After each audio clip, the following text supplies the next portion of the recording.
Bill, wake up! The carriage is on fire! That's only funny when I do it to you. What's the matter? Have a rough night? Bit too much Bollingworth ale is all. That stuff really creeps up on you. Sorry I couldn't join you, but I was long overdue for a quiet night in with Addie. That's fine. There'll be plenty of other opportunities. Hell, maybe Adelaide can even join us. It's been ages since she last drank me under the table. Afraid she mostly sticks to tea these days. Miles, what exactly is it we're looking into? I may have dozed off during the briefing. Honestly, Bill, one of these days Snelling's gonna notice. No, he won't. Why do you think they put him behind a desk? The man couldn't find his own backside with a pair of pliers and a lantern. Very funny. Anyway, it's a burglary at the Hanbrook Flower Shop. A burglary, eh? How dull. At least we'll have enough time to get a drink afterwards. You seem awfully certain of that. I am. In fact, I'd bet the devil my head that we're done within the hour. Well, the devil's gonna be disappointed that his winnings are so meager.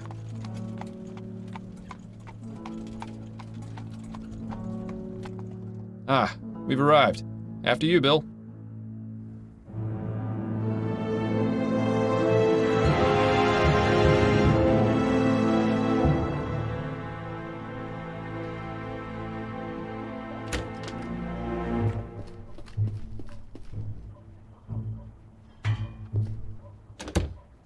Thank you. Keep the change.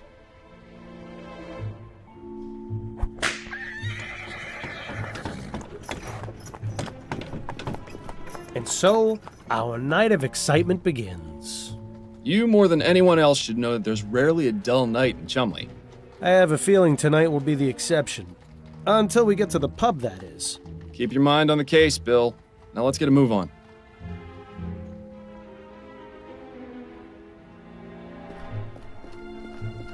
Come on, Bill.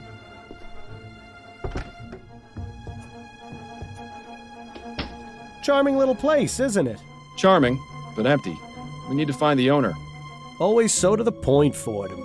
If ever there was a better time to stop and smell the flowers. I think I'll leave that to you, Bill. With my allergies? Hardly. Plants hanging on hooks. A nice space-saving method. I'd probably bang my head against them constantly if I had them in my apartment. These prices are pretty reasonable. The place I go in Worcester's clearly robbing me blind. If you think those are bad, don't go near the flower shops in Lyon. This is quite the selection. Come over here and take a whiff, Bill. Sure, if you don't mind me getting snot all over your coat. Oh, no, not the Myers case all over again. On second thought, you can just stay over there. You seem to be part of the watering system for the flowers. I haven't seen old piping like this in a while. Seems like someone's reluctant to upgrade. This is quite the selection. Come over here and... Sure, if you don't... Oh, no, not the... On second thought, you can just stay over there. Not too many left. Seems business isn't so bad around here. Well, you know what they say. There are only 3 certainties in life. Death, taxes, and people taking advantage of sales.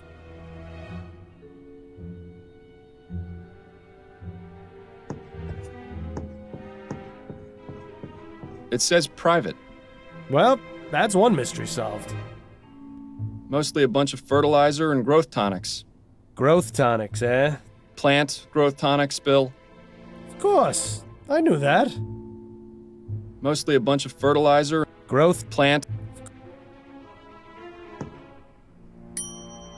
Be right there.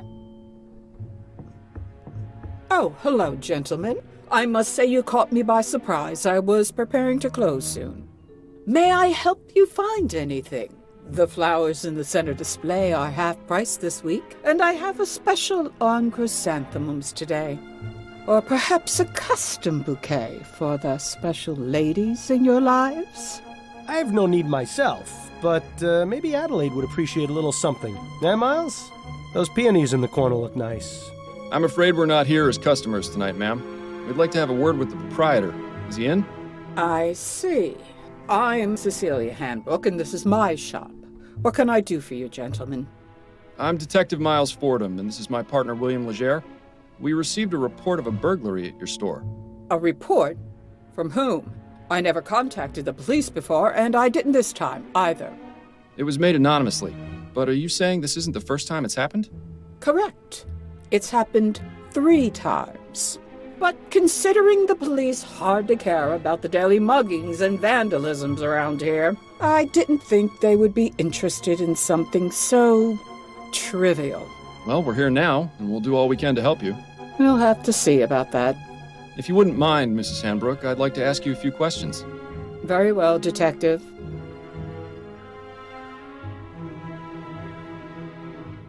Could you give me the details concerning the burglaries? About 3 weeks ago on Monday, I noticed that my order of Easter lilies was missing. At first, I thought nothing of it. Sometimes certain types of flowers are unavailable or arrive in poor condition. These things happen. Then 2 weeks ago on Wednesday, it happened again. But this time, I noticed something rather odd. Go on.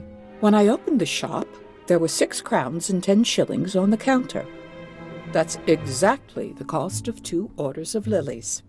Last Friday, it happened yet again. The lilies were missing, and there was payment for 1 order on the counter. I believe that someone has been breaking into my shop after hours, taking the lilies, and leaving money behind. How unusual.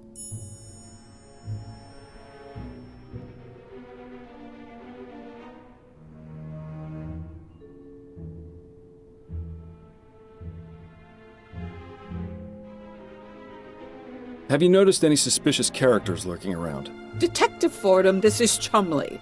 You can't throw a stone without hitting a suspicious character. And if you've noticed my window, you'd be aware that stones get thrown around quite a bit in this neighborhood.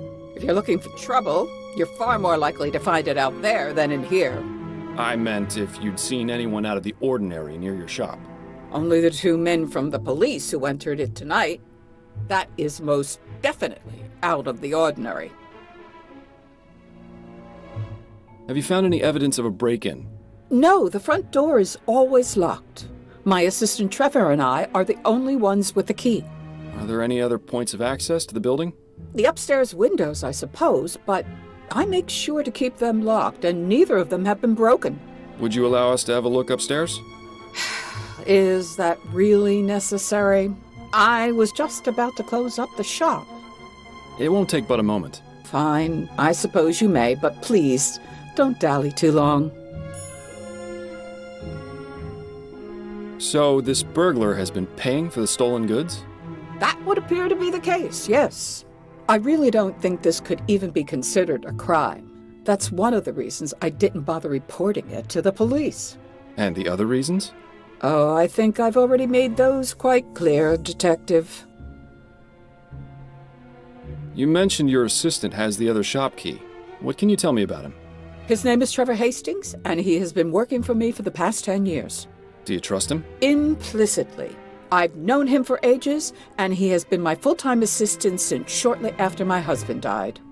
You're not suggesting he had anything to do with this, are you? Not at all. I would like to speak with him, though. Where might I find him? It's Friday, so he should be on his way back from the docks right now. He'll be bringing my flower order within the hour. Good. We'll meet him here, then. If that's all right with you. I suppose I don't really have much of a choice, do I? Have you been in business long? Yes, I opened this shop 30 years ago, along with my late husband, David. But the past 10 years, I've been running things on my own. Don't you feel unsafe being here by yourself so late into the night? Detective, when you've lived in this part of town as long as I have, it takes quite a lot to scare you. I think that's all the information I need for now. All right, Detective.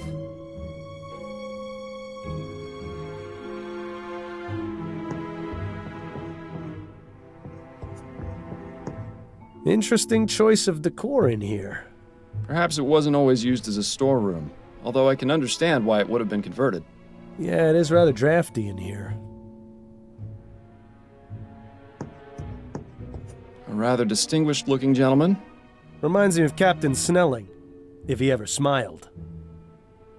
A young lady. Perhaps a relation of Mrs. Hanbrook? I can see the resemblance. Sort of. I've seen this type of device before. It's a special container for growing plants. Specific temperature and water conditions can be adjusted.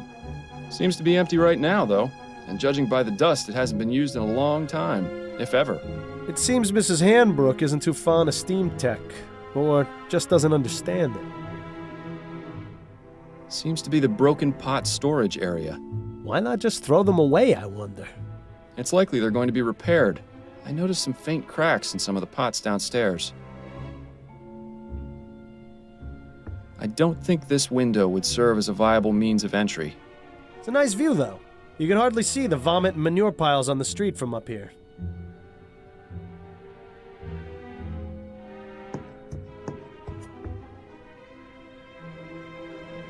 The window latch, securely locked. Interesting. There's a gap between the window and the frame here. No wonder it's so drafty in this room. I wonder. What are you thinking, Fordham? That it's time for an experiment. I'm going to need a tool, however. Something long and thin should do the trick. Shouldn't be too hard to find something like that around here.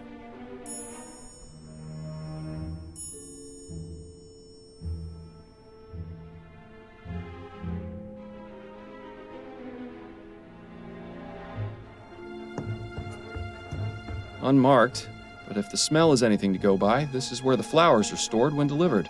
I'll keep my distance then.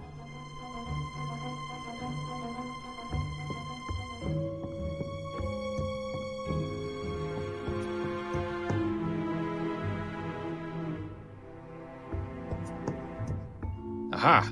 This hook is exactly what I need.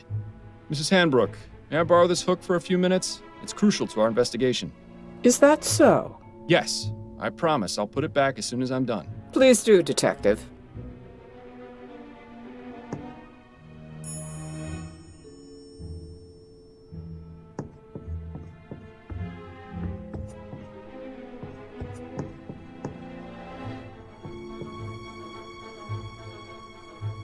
The window latch. Good. Bill, it's time for our experiment. And what is this experiment going to be exactly? Simple. I'm going to see if this hook can get me inside the shop.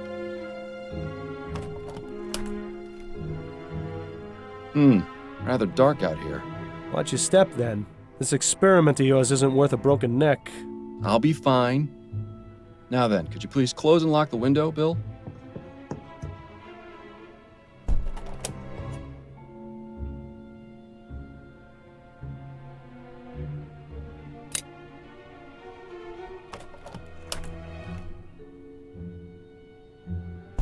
Well, I'd say this is fairly incontrovertible proof that the building can easily be broken into without arousing suspicion.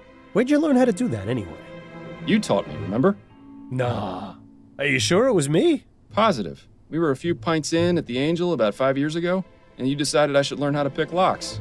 What else have I taught you how to do while drunk? That would be telling.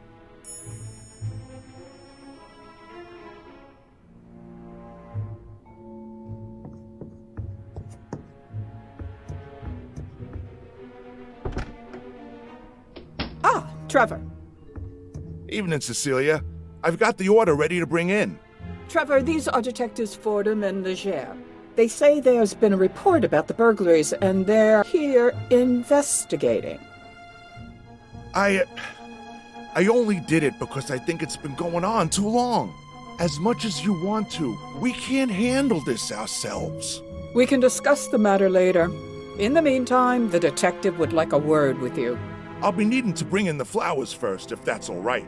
Otherwise, some hooligan's likely to run off with them. My partner will keep an eye on your flowers. Bill, would you mind? Ah, the glamour of police work. Now, Mr. Hastings, if I could ask you a few questions. Go on, then. What can you tell me about the recent burglaries? I wish Cecilia had contacted you lot sooner. She's a damn fine woman. But sometimes I think she'd rather jump in a rose bush than ask for help. Had to take matters into my own hands. This needs taken care of, and we can't do it on our own, as much as Cecilia would like to. Anyhow, alls I know is someone's been making off with some flowers and leaving money behind. No idea who it could be, how they're getting in, or why they even bother paying. In my day, if you robbed a place, you did it the right way. It's a sad state of affairs when even burglars don't do their jobs correctly. Do you have much experience with burglary, Mr. Hastings? Now, I never said that, Detective. Have you noticed anyone or anything suspicious around here recently? Nothing but the usual roughnecks, ragamuffins, and drunkards. Like I said, it's a real mystery. Could you walk me through the process of your deliveries? Of course, there's no great science to it. On Monday, Wednesday, and Friday afternoons, Cecilia gives me her list of flowers to pick up from the wholesalers. I head over to Gascon around sunset when they get their shipment, and I give them her order. They load up the crate, I pay for it, and then I lug it back here. How long does that take? Between moving the crate and getting it across the river on the ferry, a couple of hours. Usually the store's closed by then, so I use my key to get in and leave the crate inside for Cecilia to open in the morning. That's all there is to it. Told you it wasn't very complicated. Do you ever leave the crate unattended during that time? No, sir. Never more than a minute. I may be old, but I got good eyes. I'd see if there were anything amiss. Besides that, I check to make sure the crate is still sealed when I drop it off. I'm not about to let Cecilia down by being careless. How long have you been working for Mrs. Hanbrook? Been about 10 years now, I reckon. I used to help with deliveries now and then when it was her and David, her husband. But after he passed, she offered to make me her assistant. Unfortunate way to get it, but I needed the work. Used to be I had a job at one of the airship yards, but they let me go after I was injured by one of those newfangled steam machines. So the offer came at a good time. Besides that, Cecilia needed looking after, even though she'd never admit it. If I'm being honest, we're both getting a bit long in the tooth. Not sure how much longer we'll be keeping this up, but as long as I'm upright and breathing, I'll be bringing these crates along, even if it is murder on my back. I admire your work ethic. I've got a job to do. Not enough people these days seem to respect that. Thanks for your time, Mr. Hastings. I'll let you get back to work. Appreciate it, Detective. If you don't mind, Detective, I still need to check the crate before I bring it in. Of course. Thank you again for your help.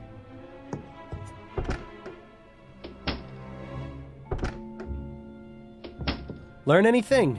Possibly. I may have an idea. Ah, you're being cryptic. That's always a good sign. But if you've got a plan, let's talk about it. Got a minute, Bill? For you, Miles, I've got 5.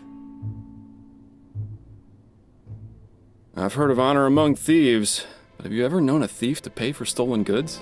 Perhaps conducting normal business is just too boring for him. Do you think he might be doing it for the thrill? There could be any number of reasons. The best way to find out is to catch the culprit and ask him ourselves. You ever miss living out here, Bill? About as much as you missed stepping in that pile of horseshit last week. I was distracted by that story you were telling me about your sister. How's she doing out west, anyway? Well, she's not in the chum, so fantastic. Living here was about as fun as wearing a vest made of meat to a dogfight. I'm glad we both managed to get out. Oh, and by the way, Miles, you didn't do such a great job of cleaning your shoes. That would explain all the funny looks I've been getting. Still feeling rough, Bill? Yes, but I'll feel better once this case is finished and we can go down to the Angel for a pint or 4. Hair of the dog? No better medicine.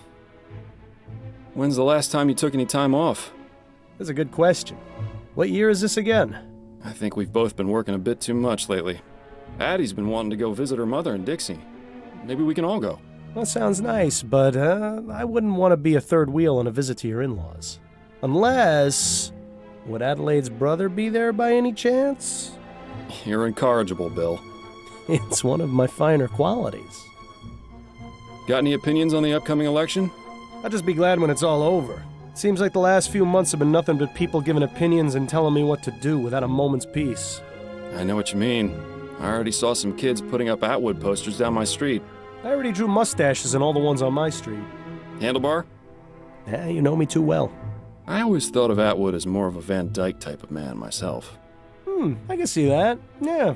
Well, there's something to do tomorrow. What's your impression of dear old Mrs. Hanbrook? I like her. Good old-fashioned, tough-as-nails Chumley woman. Reminds me of my mother. Your mother was never quite so stubborn. Why do you suppose she's so reluctant to accept our help? It's a chum thing, Miles. You wouldn't understand. Any thoughts on Mrs. Hanbrook's assistant, Trevor? Yes, I feel sorry for him. Why? He seems to enjoy his work. Nah, it's not that. He's obviously smitten with Mrs. Hanbrook, but she won't give him the time of day. What? You only saw him for a few moments. How in the ether did you get that impression? The way he looked at her, the way he spoke when he confessed to contacting the police. Shall I go on? No, that's fine. I see what you mean. Really, Miles? You'd be surprised what you can learn from people if you just look at them. Why bother doing that when I've got you to do it for me? Right. Based on what we've been told in our experiment, I can only conclude that our burglar is using the upstairs window to get into the shop. So what do you propose we do about it?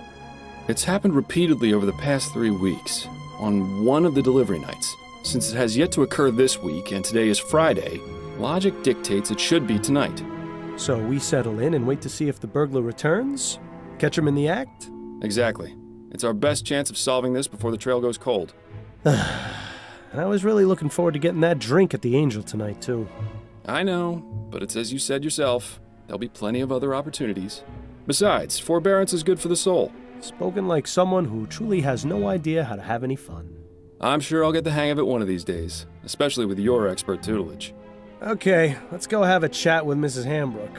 I'm sure she'll be delighted to know we're spending the night. Damn, I forgot to bring my deck of cards again. At least it's quiet up here. I'm surprised we didn't go deaf after the last time we did this. What? I said... Oh, right. Your sense of humor remains on point. Miles, have you ever considered leaving all this behind? What, you mean quitting the force? The force, the city, going off and seeing what else is out there, you know? I'd miss it too much. Wouldn't you? I was thinking I might visit Harley out west. She makes it sound like a dream in her letters. Wide open spaces, fresh air. I know I'm a city boy and would probably miss New Britannia's filth and squalor after a week, but... You should do it. A change of scenery never hurt anyone. Plus, it's much easier for you than it is for me. I've got a family to consider, after all. Ah, right. Oh, no, I didn't mean it like that, Bill. It's just... Shh! I think I heard something.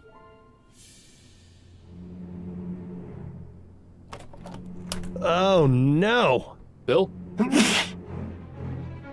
Stop! Police! Damn it! He's got up the fire escape. We can corner him on the roof. Stay close and keep me covered.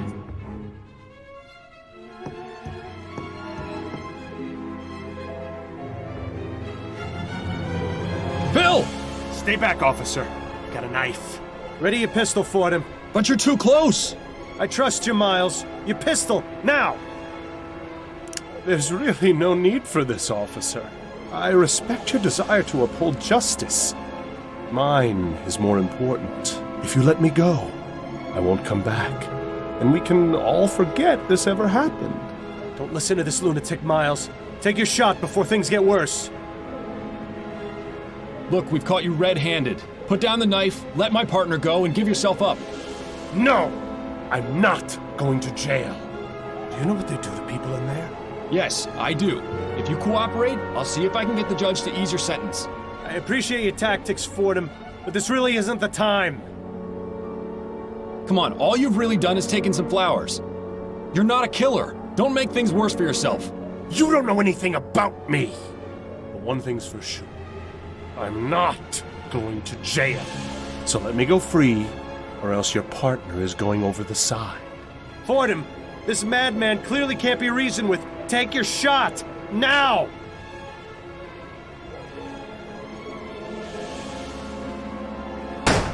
No! Bill! Oh, God! I am so sorry, my friend. I am so sorry.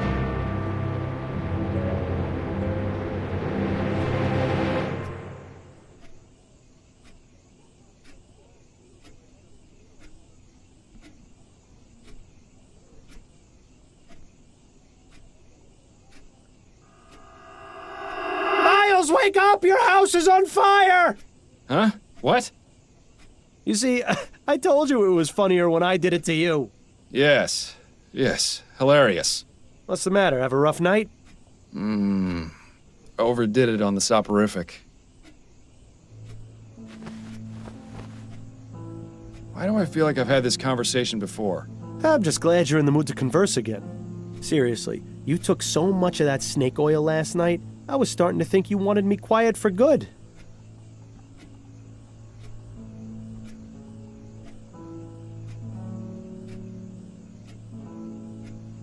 That was the idea. Come now, you don't really mean that. Believe me, I do. I know it's not easy, but there's really no need. Not easy. Bill, I've been hearing your voice since you died. You don't shut up unless I take that accursed medicine. I'd say that qualifies as a bit more than not easy. Yeah, well, how do you think I feel? You think I enjoy being trapped here, listening to you whine about how hard your life's become? You at least still have yours.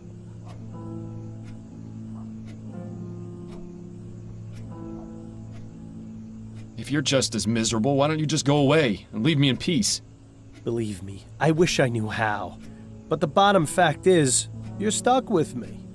So you can either keep living this way and ruin your life even more than you already have, or you can do as I've told you and try to figure out a way to let me move on.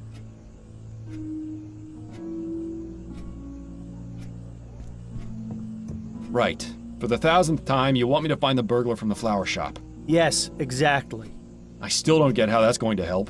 I can understand your confusion, considering it was you who killed me. But the point remains. You wouldn't have been in that situation in the first place if not for him. Once the criminal has been caught and is in custody, we'll both get what we want. A decent night's sleep? More than that, you'll have that elusive thing you always wanted to give others. Closure. You do realize the trail's pretty much frozen at this point. Our man has seemingly vanished into the ether. That's no excuse not to keep trying. I know the cases Upton's been giving you these past few months haven't been the most thrilling, but they've at least kept you active. So just keep at it. Something has to turn up eventually. Unless, of course, you want to wind up in Riverview Asylum. And if that happens, I'm really not going to keep quiet. Fine. Good man. Now, I suggest you stop talking to thin air, or Adelaide's gonna start wondering if you've gone mental. Or just maybe, she'll stop wondering. Very funny.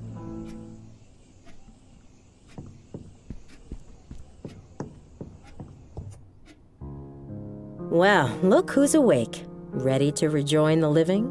Very much so. You were talking in your sleep again. Did I say anything interesting? Do you ever? You have to admit, she's got you there. How are you feeling? A touch groggy. I think I took a bit too much of the soporific last night. That's what I thought.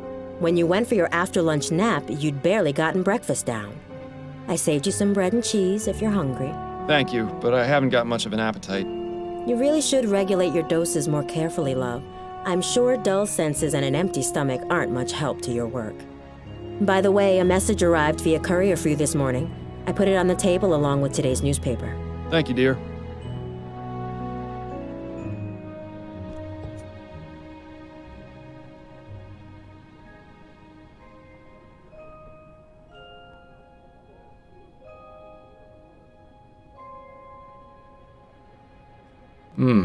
Upton says she's got a big case for me. Does she go into any more detail than that? No, but then you know Upton. Always on a need-to-know basis. Especially since she's been giving me these cases under the table. To be fair, they haven't exactly been anything of note. True, but she's still sticking her neck out for me. I can understand why she's so secretive about it. I think she just misses having you around the station. Poor Connie. With you quitting and me dying, she must be bored stiff at work. Anyway, I'm supposed to meet her at the ruined coffee house. That can't be right. It's not like Constance to make mistakes. She must have gotten in somehow. Guess I'll head over there and see what she's got then.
Building those model ships was a good way to pass the time between cases.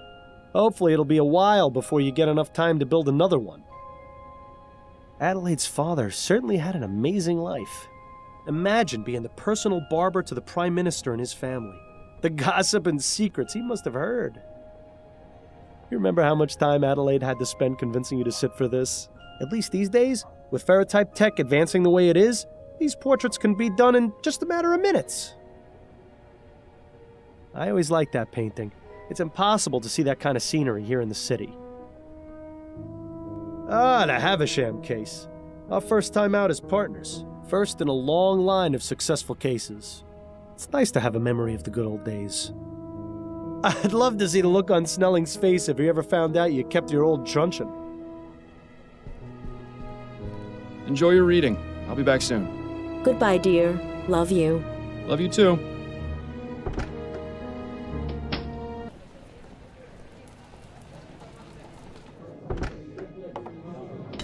Ah, the Rouen Coffee House. Worst Java in Lamplight City, but there's no better place to overhear all the rumors and gossip in town. Just make sure you don't get too close to the other patrons. Discretion was never your forte.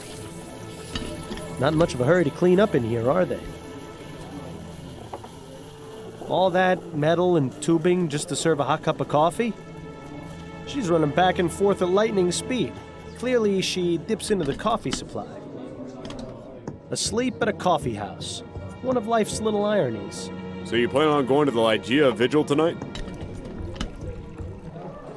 If it isn't my old friend, up to no good. Hello, Fordham. It's good to see you. How did you get them to let you in here? It's rather simple, really. The owner and I have an understanding. He pretends women are allowed in coffee houses, and I don't report his unsavory business practices to Chief Snelling. Sounds like a good deal. What sort of unsavory business practices are we talking about? Oh, we haven't got time to get into that now. But take some advice. Don't order anything that isn't water. I got your message. What's going on? It's time for you to join the big boys again, Fordham. Your days of finding lost cats are over. So stop teasing me and tell me what it is already. Do you know Madame Laura Dupre? Laura Dupre? She's one of those Gascon Grand Dames, isn't she? That's right. I'm surprised you've heard of her. I didn't think you cared about those types of people. I don't, but Adelaide has several of them as clients. She gets paid to pretend to care about their lives, and I get to hear the sordid details. Madame Dupre died the day before yesterday. Her funeral was held this morning. My condolences. But halfway through the service, the mourners heard a loud knocking coming from inside her coffin. She wasn't dead?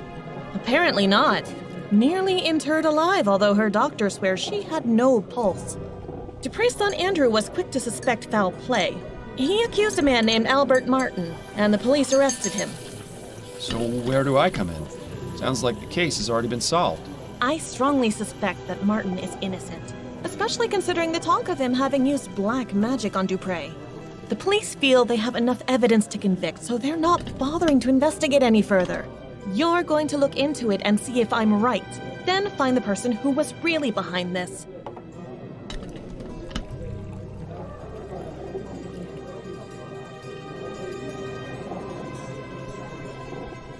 Why not just ask Madame Dupre herself? She hasn't spoken since the ordeal. Apparently, she's been catatonic since they pulled her out of the coffin. How unfortunate. If you'd like to question Mr. Martin, he's being held at the Bow Street Jail. Or you could take a look around his house. It's at 451 Compton Street in Worcester. And the Dupre home? That's at Emmeline and Comtesse, right across from the old Angeline convent. It's also possible you might run into the police during your investigation, since they're technically still on the case. Thanks for the warning. Was there anything you wanted to talk about before you get started?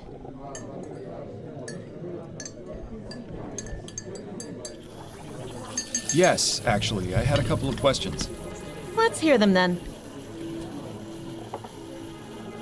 How are things going with you? Work is hectic as usual, and I'm spending my day off in here. But considering my home life is still a shambles, maybe this is the best place to be. I'm truly sorry about that. Don't be ridiculous. If it hadn't been for you, I'd still be chained to that philandering bastard. It hasn't been easy, but I'm much better off this way. Trust me. Anyway, work gives me something to focus on. I'm sure you can relate to that. Yes, and I'm grateful to you for getting me these case leads. I know you're taking a risk to do it. It's the least I can do. How about you? How's Adelaide? She's fine, although things between us could be improved, if I'm being honest. The less said about it right now, the better, I think. I'm sorry to hear that. You can talk to me about it if you need to, although I'm probably not the best person to ask for relationship advice. Don't suppose there have been any developments regarding Bill's murder? Unfortunately not. The department hasn't exactly been focusing on that case as a priority. The general attitude is that it was an accident. Bill died an honorable death in the line of duty. Would have been nice if they bothered saying that at the funeral. And of course, there are still those who blame you for his death, Snelling being the first and foremost. But the man who really caused Bill's death is still out there. Yes, I know, but it looks like you're on your own if you want to find him. My hands are tied. I can only ask around so much before the higher-ups get suspicious. Just don't give up. New Britannia may be a big city, but the criminal world is surprisingly close-knit. If you find any connections or leads during your other cases, be sure and let me know. I'll do the same if I find anything out. See, she has her priorities straight. You could learn a lot from Upton.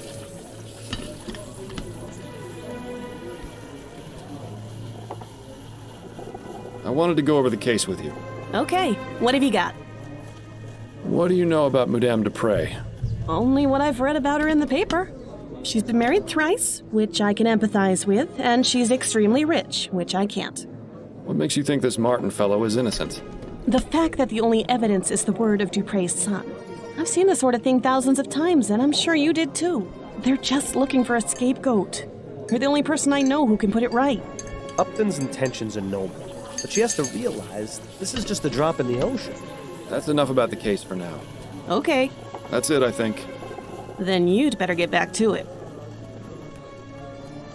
Well, I'm not entirely sure how this is going to help you find the flower shop burglar, but I suppose freeing an innocent man is a worthy diversion.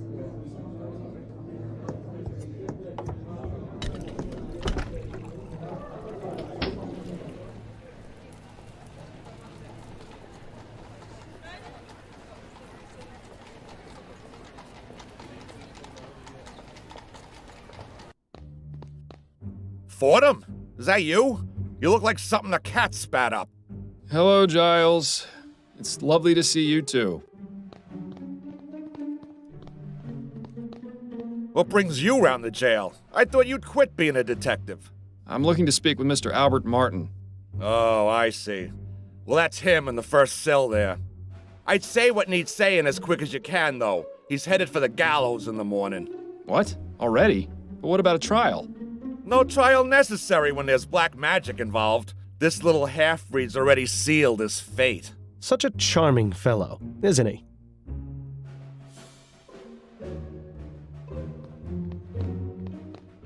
Mr. Martin? Who are you? My lawyer?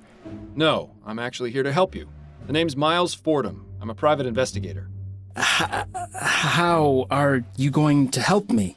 I'm looking into the attack on Madame Dupre. I believe you're innocent. Oh, thank heaven. That's music to my ears.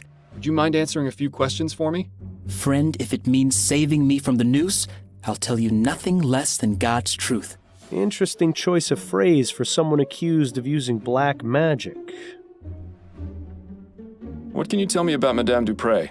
What's to tell? She's a twisted, evil woman who got what was coming to her. Whoever attacked her deserves some sort of reward for the service they're doing the community. So it wasn't you then? No, I'm innocent, Mr. Fordham. You have to believe me. I'm afraid you're not making that very easy right now, Mr. Martin.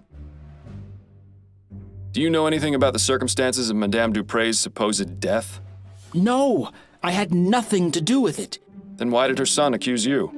Probably because he's just as ignorant as she is. What I meant was, how did her son know to accuse you? Have you had any contact with the family before? Yes, you could say that. Uh-oh. That gleam in his eye says it all. You see, I'm involved with Dupre's daughter, Juliette Montgomery. Dupre doesn't like that one bit. She even threatened me once. Is that right? Yes. She might have everyone else fooled, but that woman is the devil incarnate. I can't understand how something so heartless and cruel could have spawned someone as pure and, loving as my dear Juliet. He's not really helping his case much, is he? Tell me about Juliet. She's wonderful. Such a beautiful, kind soul. She hasn't come to see me yet, but I'm sure that's because of all the confusion in the last few days. Juliet wouldn't believe for a second that I would be capable of harming her mother. I'm sure of it. How did you two get involved? We met at the university. Your classmates? Hardly. They wouldn't allow someone like me to enroll there. Juliet studies botany. I work as an assistant in the greenhouse. We started talking, and she actually treated me like a person. To everyone else, I was just the boy who fetched the test tubes. But Juliet actually wanted to hear what I had to say, had the same taste in books and art. Didn't just treat me like some piece of gardening equipment. She even shared some of her notes with me after I told her I was interested in botany as well. From there, things just got better. I don't expect you to understand or approve, but that's how it happened. Oh, you'd be surprised. It doesn't sound too different to how my wife and I got together. Except I was a detective and she was a singer at a bar. And she's... Yes, Mr. Martin. Anyway, back to the matter at hand. How often is Juliet in the greenhouse? Every weekday, but I doubt she's there now. She's probably trying to find out where I am and working to have me released. Somehow, I wouldn't bet on that. How did you end up in here? I was just minding my own business at home when the police showed up with no warning. They made some outrageous claims about me putting some sort of curse on Madame Dupre. The next thing I knew, I was here. Oh, Mama must be beside herself with worry. I just hope she's all right. What does your mother do, Mr. Martin? She helps people. I was hoping you'd be just a bit more specific. She provides spiritual help to those who seek guidance. She's a spiritualist. Not quite. She's more like... How can I explain it? You know how a priest holds mass to spread the word of God to the people? My mother holds services and calls on the spirits to walk among us, providing healing and guidance. So she's a religious leader? If you want to give her that title, it would be the most appropriate. And does this religion of yours have a name? You'd probably know it as voodoo, but it doesn't mean what you think it does. People are so quick to judge and portray us as evil when they have no idea. So you practice voodoo, do you? Are you making fun of me, Mr. Fordham? No, of course not. Apologies if it seemed as though I was. It's just that the police are convinced that black magic was involved in Madame Dupre's apparent death. That's because that idiot son of hers knew about my mother, and like all bigoted fools, assumed that we're involved in devil worship and the black arts. But I can assure you that this is most certainly not the case, Mr. Fordham. Of course, I didn't mean to imply. Just forget it. That's all for now. Wait, before you go, would you do me a favor? Would you go see my mother at our house and give her a message? You're at 451 Compton Street, right? Yes, that's right. Could you tell her I said St. Roch's dog is barking? I suppose I could do that, yes. Oh, thank you. Whatever happened to a simple I love you?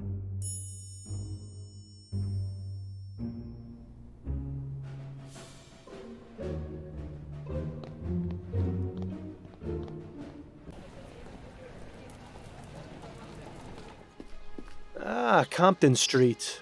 We're not too far from Restaurant Row. When's the last time you ate, anyway? Please, let's not add eating to the list of things to nag me about.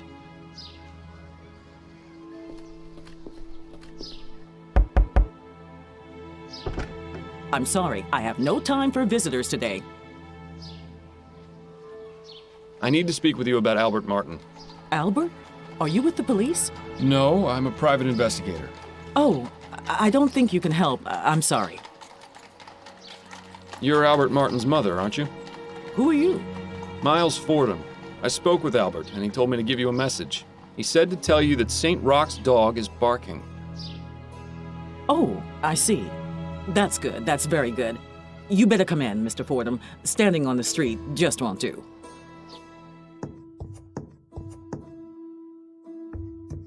Welcome to my home, Mr. Fordham. I am Sabine Martin. I hope you understand that Albert has nothing to do with this awful business. Would you care for some tea? Well, her tune certainly changed when you gave her that message. I wonder what it meant. No, thank you, ma'am. I won't be staying long.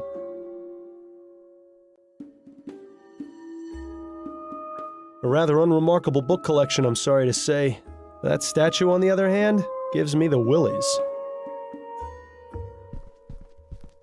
I've got a few questions for you, Mrs. Martin. I'll try to answer them the best I can. Do you think your son is capable of doing what he stands accused of? Never. Albert wouldn't harm a fly. That's what the mothers always say. Why don't you tell me a bit more about him then? He started working at the university laboratory a few years ago. I was so proud of him. The university is quite selective, you know. The same for its staff as well as its students. Yes, I've gotten that impression. I always told Albert to be careful around those high society types, but that one always thinks with his heart first. Is she sure that's the correct body part? He's all the family I have, Mr. Fordham. Do you know anything about Madame Laura Dupre? I never met her in person, but I know plenty about her. Like what? Nothing fit for a polite conversation, Mr. Fordham. But I can tell you this. Laura Dupre has far more enemies than she lets on. Does that include you or your son? It most certainly does not. What do you know about Juliet, Madame Dupre's daughter? I know Albert was smitten with her, no matter that I told him to be very careful around her kind. Those rich Creole families don't care much for people like us. To them, we're just a help. But from his telling, Juliet sounded to be a decent soul. It's a shame the same can't be said for her kin. If you'll indulge my curiosity, what exactly was the meaning of Albert's message? Saint Roch is the patron saint of dogs, as well as the falsely accused. If he sent the message along with you, it means he trusts you, and that I should too. Oh, I see. Perhaps you were hoping for something more? That's just the way of mysteries, isn't it? How do you mean?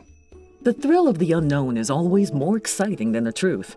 Mystery makes life a little more interesting. True, but if mysteries were really better unsolved, I wouldn't have a job. What exactly is it you do, Mrs. Martin? I provide services to the public. A delightfully vague answer if there ever was one. Give me something a bit more specific, please. I'm a Mambo Asugwe. That means I'm what you call a voodoo queen.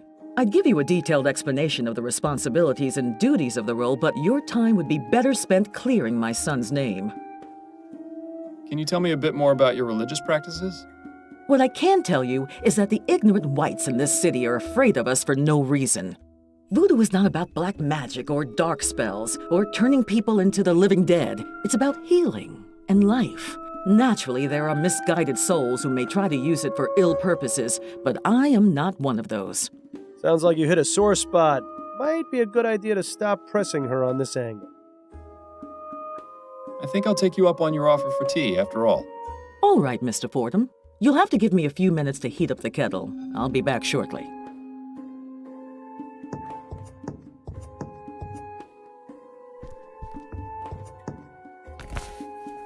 Amazing. Even more voodoo. Good question. They obviously have some importance to her. I'd suggest asking, but I don't know if that's the best idea given how sensitive she seems to be about the subject.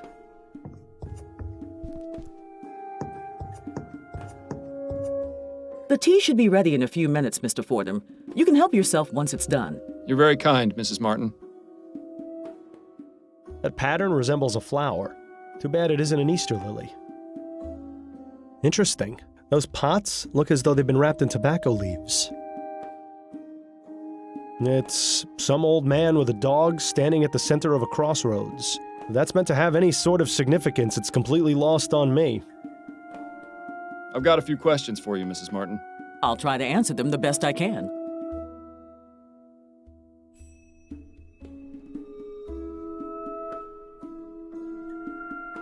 About that back room of yours. I beg your pardon? I don't know about this, Miles. Is this really a road you want to go down?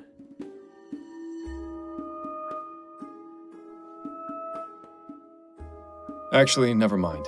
I misspoke. Thank you for your help. My pleasure.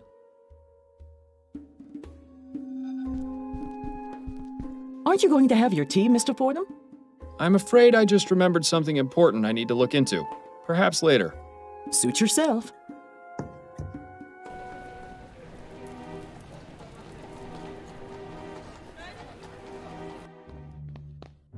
Nothing else to ask him right now. He hasn't got much time left. Best not to waste it.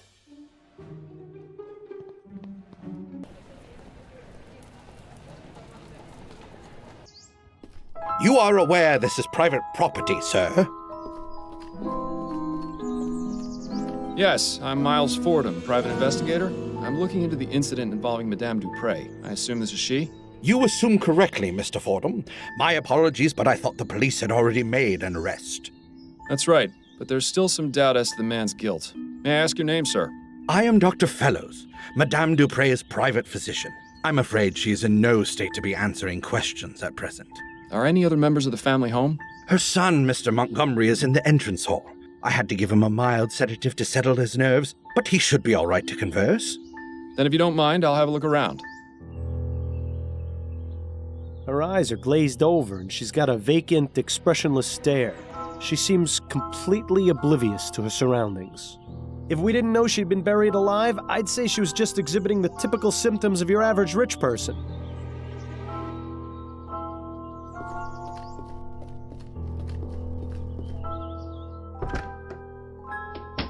Oh, hello. Are you the new servant? No, I'm Miles Fordham. I'm a private investigator looking into your mother's attempted murder. How did you know I was her son?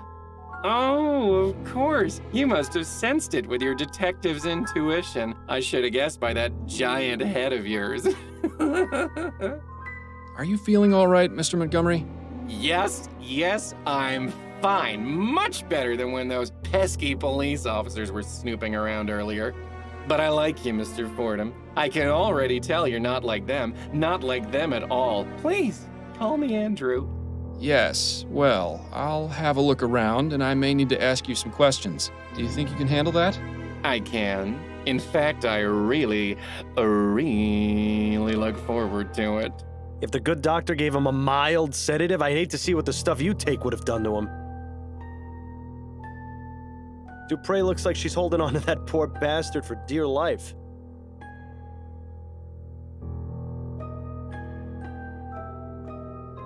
What a beautiful parrot.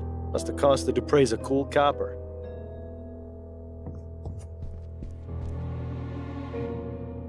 Who's a pretty bird? Ray's a pretty bird. Polly want a cracker? No, thank you. Pieces of 8? Hi, matey. Who's a pretty bird? Ray's a pretty bird. Polly want a cracker? No, thank you. Pieces of 8? Hi, matey. So long, birdie. Bye-bye.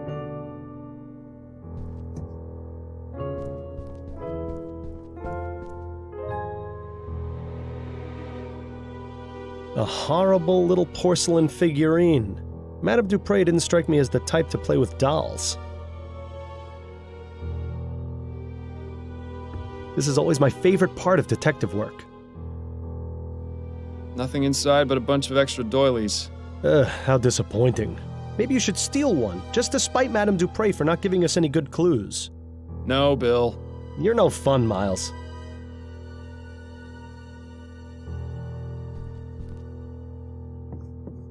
Goodness, someone went overboard with the flowers. This brings back some memories, doesn't it? Ones I'd rather forget.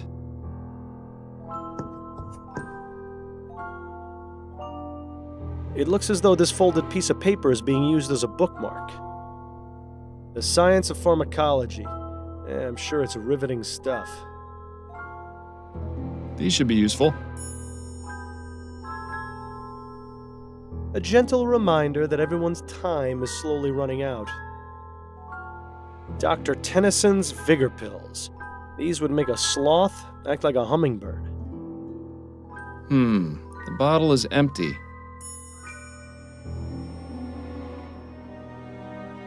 can only wonder what sort of potions Andrew concocts in this thing. Decadent. Is this really the best that medical science has to offer? What in the ether is that thing supposed to be? Actually, I'd rather not know. I hope remembering what page they were on wasn't too important. Looks like it's a letter for Andrew.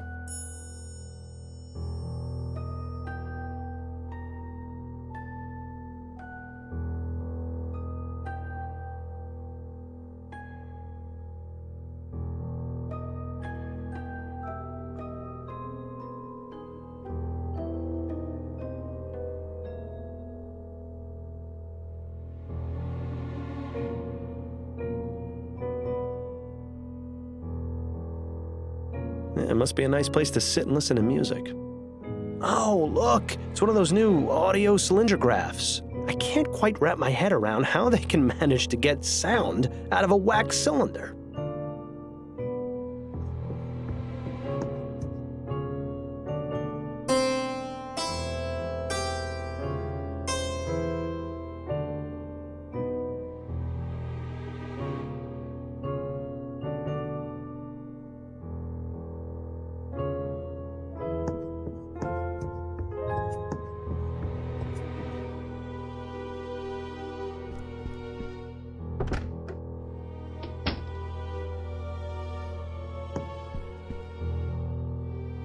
Locked. I suppose I shouldn't be surprised. Let's have a look through these papers. Aha, what's this?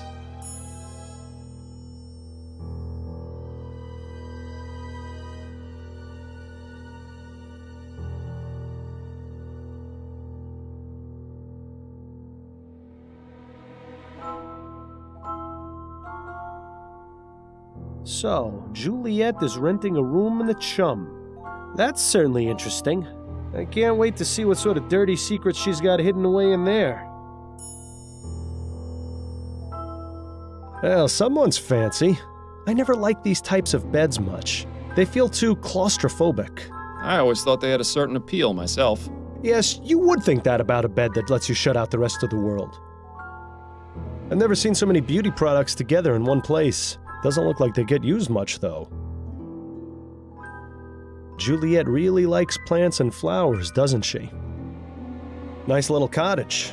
Looks like it would make a nice cozy spot to retire. If I hadn't already retired from life, that is.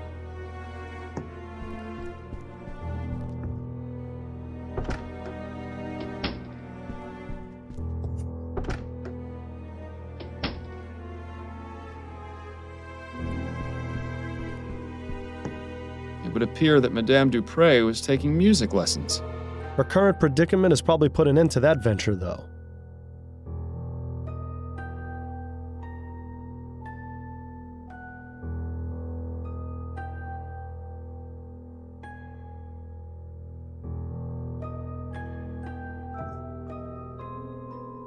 Choice and consequence. Who in their right mind would write a book about that? Doesn't appear to be very brief if there's 2 volumes of it. Wonder if anyone outside the family would find this even remotely interesting. Now that one sounds interesting. I was always a fan of Bedletter's short stories. One of those melodramatic romances. I read it a while back and I couldn't tell you a thing about it. I don't even want to know what that one's about. I read that one last year. If you ever wanted to know the intimate details of a buffalo's anatomy, I highly recommend it.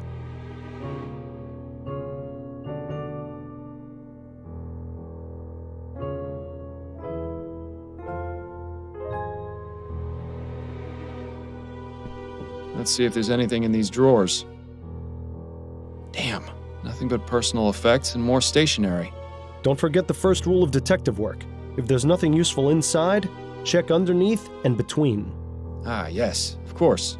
Thanks for the reminder. Now this is intriguing.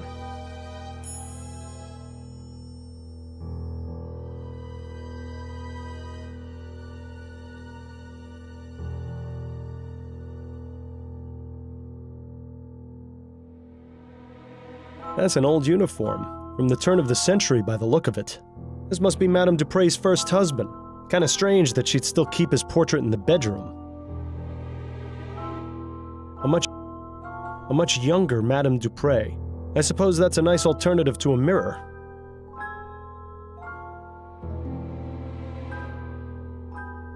Ooh, a fainting couch. You know, I always wanted one of these, but I never fainted enough to justify buying one.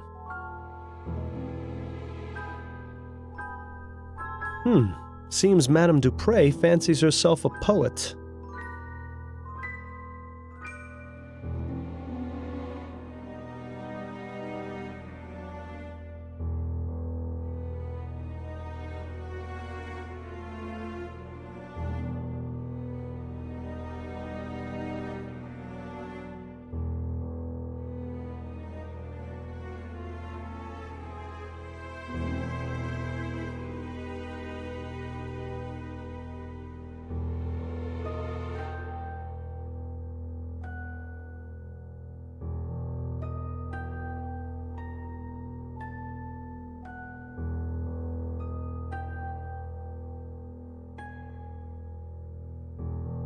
Well, that was life-changing. For once in my life, I'm completely speechless. Then perhaps I should take this with me and read it more often. Nah.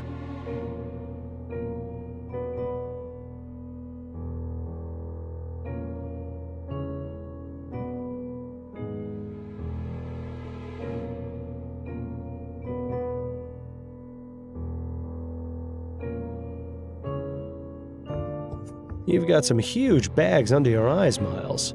Reminds me of the case we had on that strange train. Don't remind me. Oh, dear God, no, please, let's not expose ourselves to that drivel again.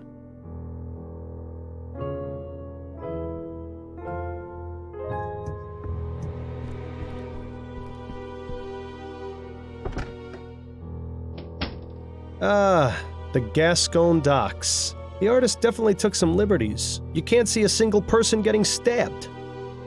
Nice bouquet of roses, although it would make things much easier if they were Easter lilies. If only. A horrible little porcelain figurine. Madame Dupre didn't strike me as the type to play with dolls.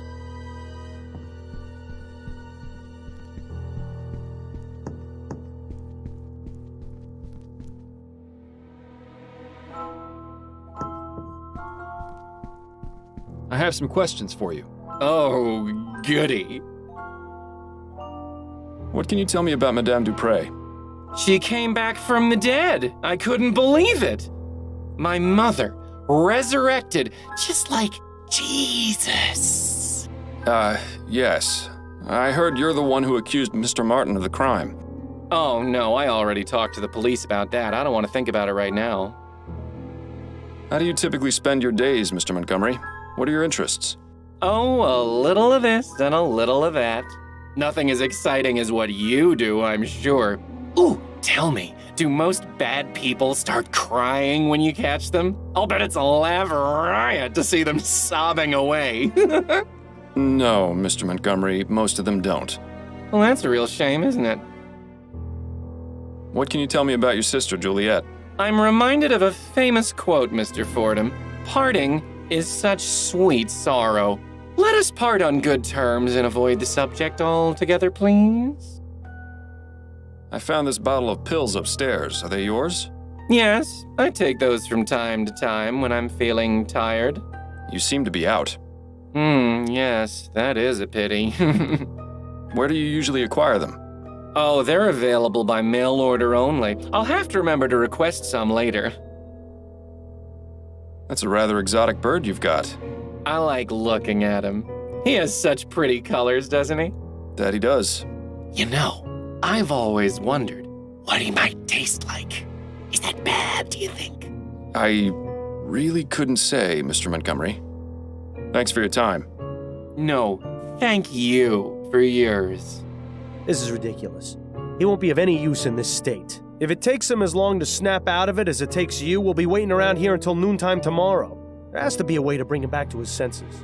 Maybe that quack outside knows something of use.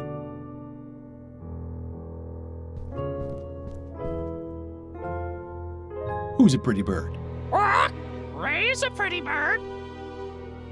Polly want a cracker? No, thank you. Quack! Pieces of 8? Hi, matey. Quack! So long, Birdie. Quack! Bye-bye.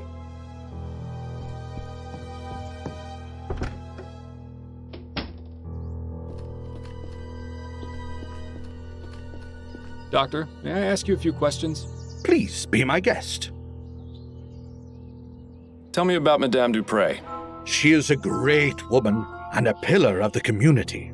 I cannot imagine why something like this could happen to her, or how someone could be capable of such a barbaric feat.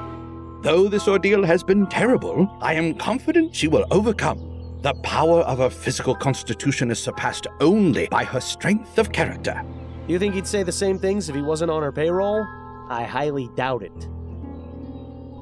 What were the circumstances surrounding Madame Dupre's supposed death? Her son, Andrew, sent for me a few days ago after finding her unconscious and unresponsive. As I was unable to detect a pulse or breath, I had no other recourse but to declare her deceased. I judged that Madame Dupre had likely suffered a sudden cardiac arrest. It was most shocking to be proven wrong at a funeral. I can imagine. Where was the funeral held, by the way?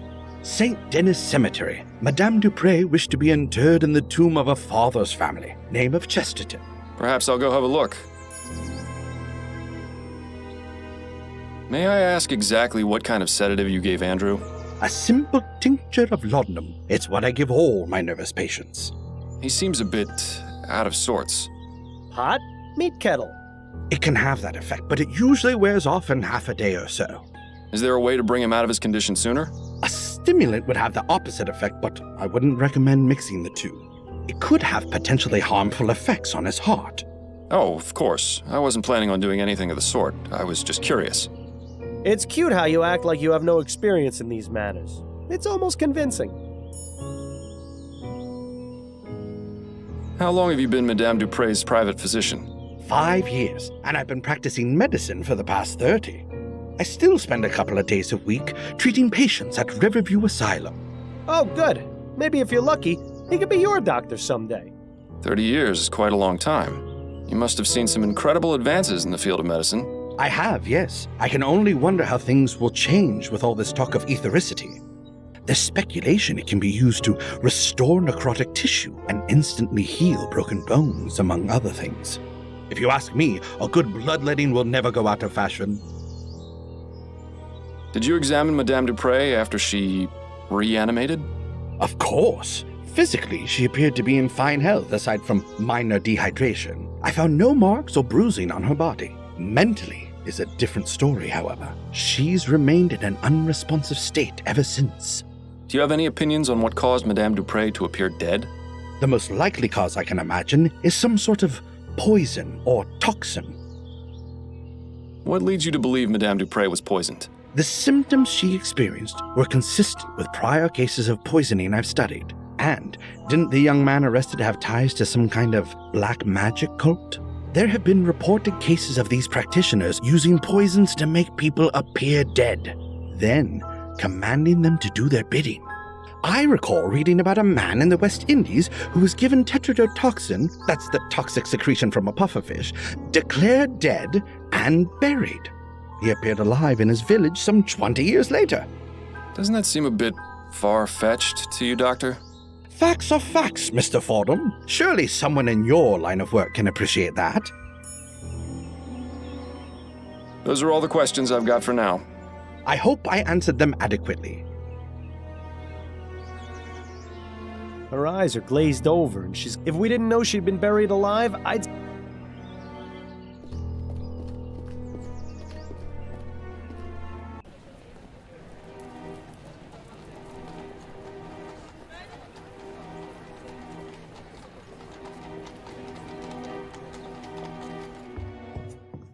Egad! Is this someone's room or a jungle? Quite a fascinating array of plants in here, not to mention the machinery on the table. Seems like Juliet is very interested in getting extra credit.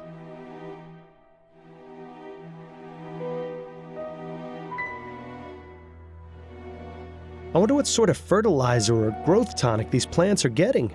Whatever it is, it's definitely working.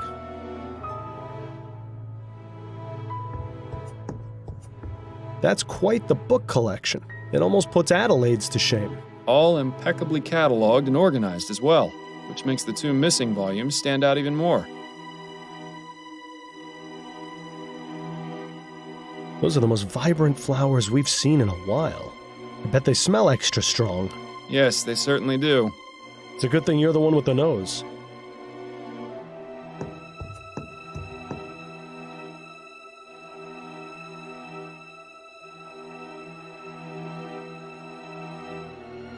Well now, this is interesting.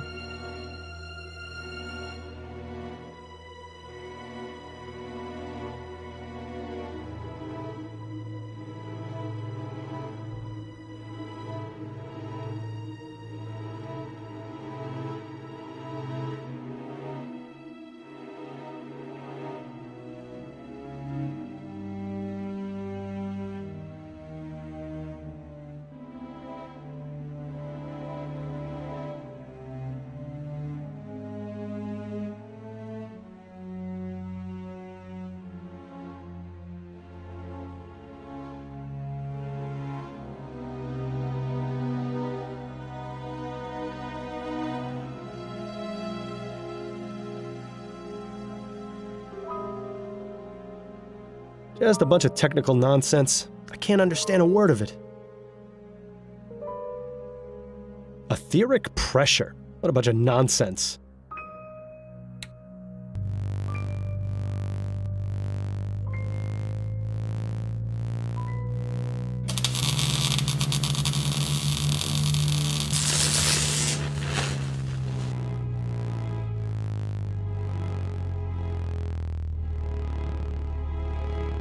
Oh, would you look at that? Well now, this is interesting.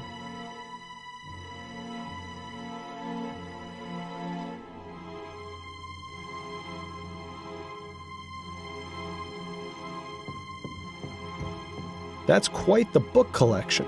It almost puts Adelaide's to shame. All impeccably cataloged and organized as well, which makes the 2 missing volumes stand out even more. They appear to be scientific scribblings. I can't make heads nor tails of them. That makes 2 of us. They appear to be scientific scribbling. That makes 2 of us.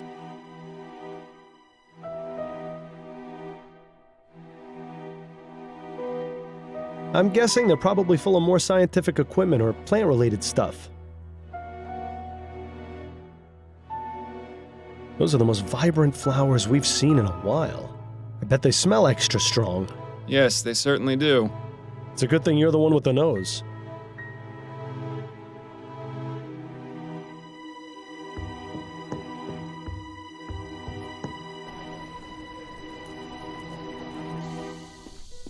Ah, St. Denis Cemetery. Best view in the city. It's just a shame none of the residents can enjoy it. I think I'm buried around here somewhere. Wonder how the old gravestone is doing these days. I don't know him. Must be a recent addition to the force. Well, at least he won't recognize you. Good day to you, officer. Good day, sir. How may I be of assistance?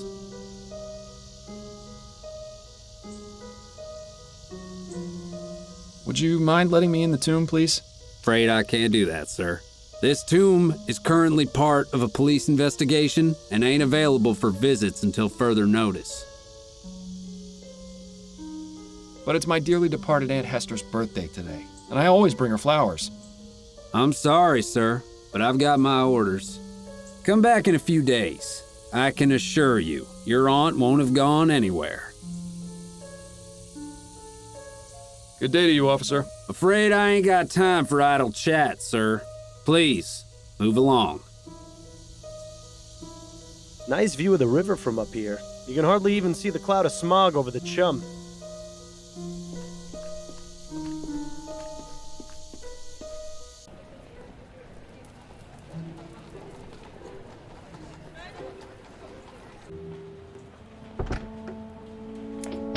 Oh, it's as though we've journeyed to the tropics. I don't know how you can stand to keep that coat on in here. Pardon the disturbance, but are you Juliet Montgomery? I am. And you are? Miles Fordham. I'm a private investigator looking into the events surrounding your mother's attempted murder. Ah, of course. Have you got time to answer some questions? Yes, that shouldn't be a problem. Do you know anything about the events leading up to your mother's premature interment? No, it was a complete shock. Mother seemed to be perfectly healthy and full of life. Then, without warning, she was dead. Or so we thought.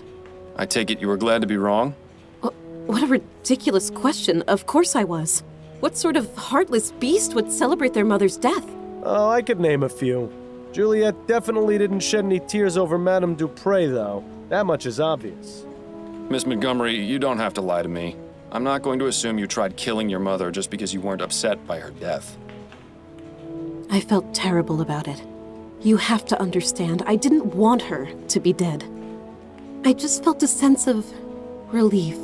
Please, don't think me a horrible person, Mr. Fordham. It's just that Mother and I aren't currently on the best of terms.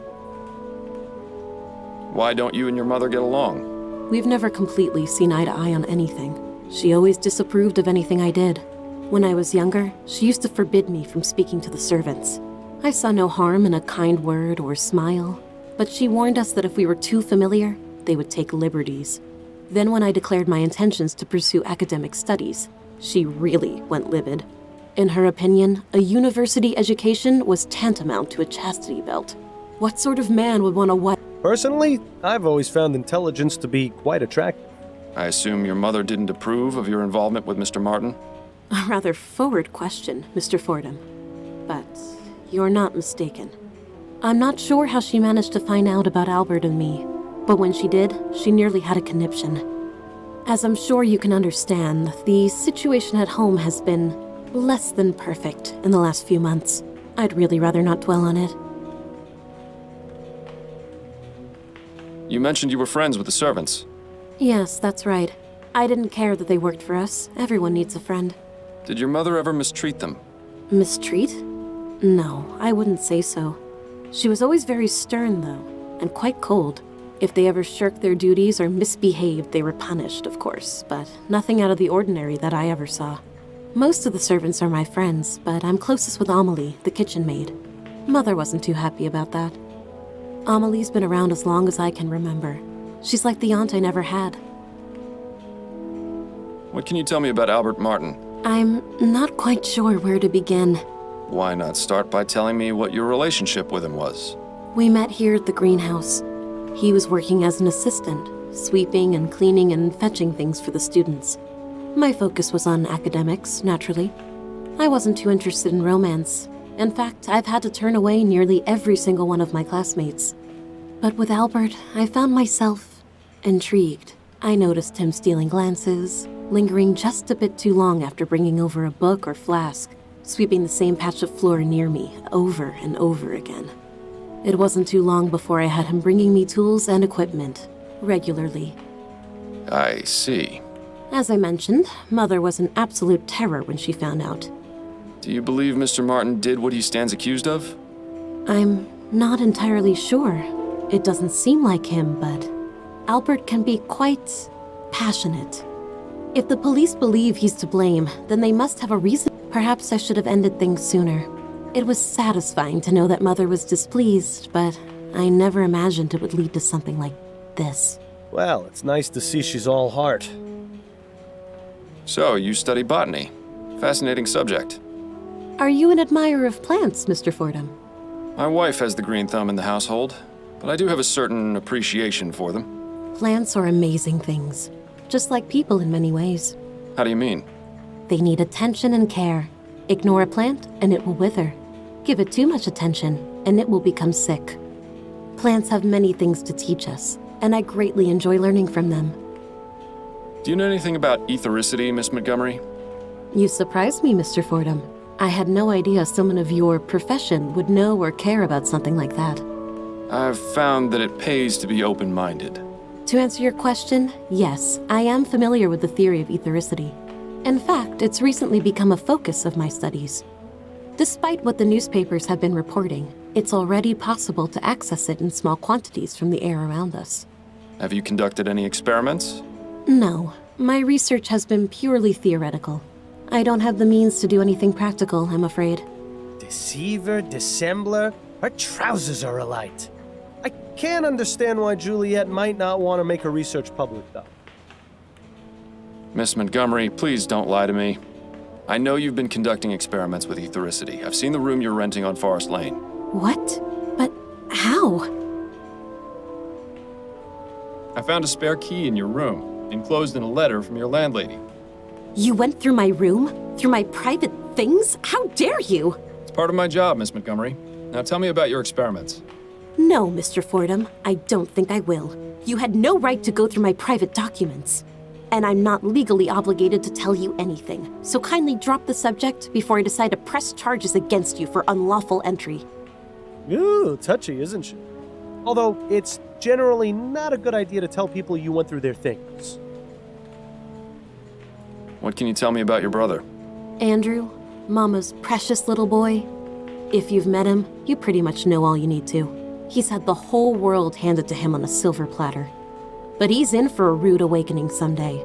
Mother can only provide for him for so long. These plants are impressive. Are they yours? Yes, I've developed a method to make them extra healthy and strong. They're larger than anything I've ever seen. How do you do it? But I can't reveal my secrets, Mr. Fordham. The world will hear about my discoveries soon enough. Incidentally, do you know anything about Easter lilies? No, I don't keep or grow those here. No more questions for now. Then if you don't mind, I have work to do.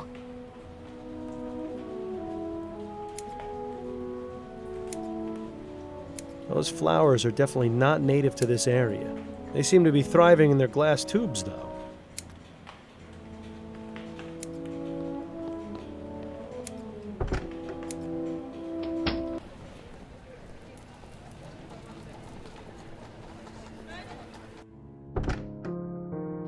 I'm here. Welcome home. So what's this big case Upton's got you on? Another missing pet? If only.